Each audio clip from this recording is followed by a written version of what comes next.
What's up mga gar? For today's video, magpapakabit tayo ng Breakmaster Brembo ES19. Di ko na binidyohan yung pagbaktos ng aking pairings. Para rekta ka agad, paano ikabit yung Brembo Master. Nakakabit na yung isang Breakmaster sa kanan. Wala nang tabos-tabos dyan. Ito naman sa kaliwa, may tabos talaga kasi nakapix yung brake niya sa kaliwa.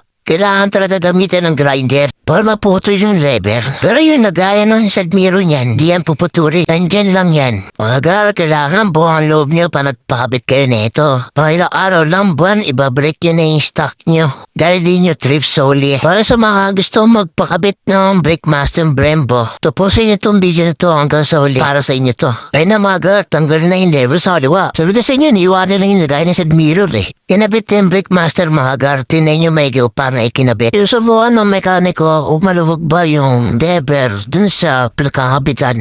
Tapos titignan niya yung kaliwat kanan kung pantay yung pagkakabit para pagpasok ng flaring sakto. Tsaka pala mga gar yung Breakmaster Brembo, may kasama yung lagay ng side mirror. Ngayon babaliktarin nyo lang siya.